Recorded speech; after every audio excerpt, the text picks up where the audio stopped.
Salut à tous et bienvenue sur AZ 237. Une femme apprend après 10 ans qu'une marque sous son ongle est un cancer. Malgré l'avis initial d'un docteur qui l'avait rassurée en lui disant qu'il s'agissait d'un grain de beauté. Maria Silvia a vécu avec une bande brune sur son ongle pendant une décennie. Les médecins lui avaient assuré que c'était bénin, une simple marque sans danger. Cette ligne est apparue pour la première fois lorsqu'elle était au lycée, et Maria a d'abord cru qu'elle s'était blessée en faisant du sport. Un podiatre, en examinant son pied, lui avait suggéré de consulter un dermatologue, ce qu'elle fit. Le dermatologue lui confirma alors qu'il n'y avait pas lieu de s'inquiéter. Toutefois, l'histoire a pris une tournure dramatique après une nouvelle consultation incitée par une collègue en 2021. La ligne brune avait évolué, devenant plus apparente. Sur les conseils de sa collègue, Maria décida de faire une biopsie, et ce fut un choc. Elle apprit qu'elle était atteinte d'un mélanome sous-inguéal, une forme rare et potentiellement dangereuse de cancer de la peau.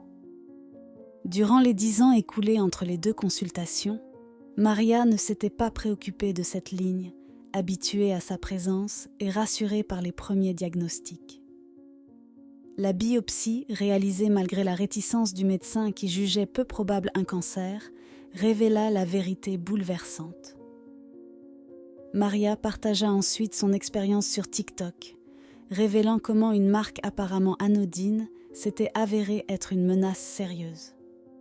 Le mélanome sous-inguéal, bien que rare, peut se manifester sous les ongles, dans des zones difficiles à détecter mais cruciales à surveiller.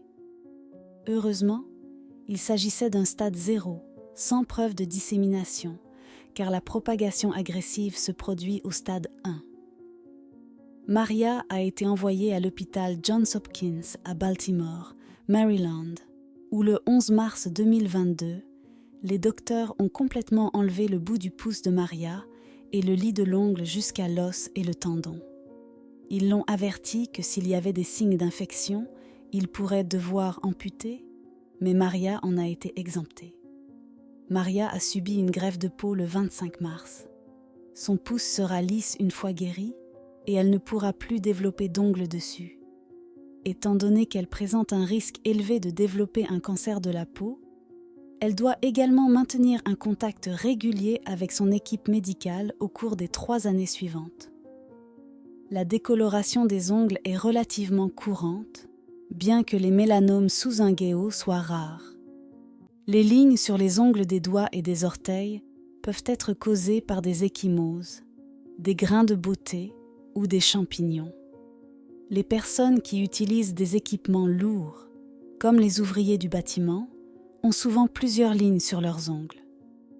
Les vibrations peuvent favoriser la synthèse de pigments, qui peut être stimulée par ce choc, selon Friedman. La différence est que l'on verrait plusieurs lignes sur les ongles, pas seulement une. Je suis accidentellement devenue une source de beaucoup d'anxiété, des gens me demandant s'ils avaient eux aussi un mélanome, tout en montrant leurs doigts et orteils tachés, envahissait mon esprit. Puisque je ne suis pas docteur, et qu'il vaut mieux être prudent que désolé, je leur conseille vivement de voir un dermatologue tout en essayant de les calmer. Néanmoins, elle est heureuse de partager la sensibilisation après avoir appris l'existence d'autres personnes dont la maladie s'était propagée et qui avaient dû subir des traitements médicaux terribles, y compris des amputations. Le plus grand résultat de ce succès est qu'idéalement, d'autres suivront l'exemple s'ils voient une ligne sur l'ongle de quelqu'un qu'ils rencontrent. Quelle est votre opinion au sujet de cette histoire ? Dites-le nous dans les commentaires. Merci d'avoir regardé la vidéo. Surtout, n'oubliez pas de cliquer sur le bouton j'aime et partager autour de vous. À très bientôt sur AZ 237.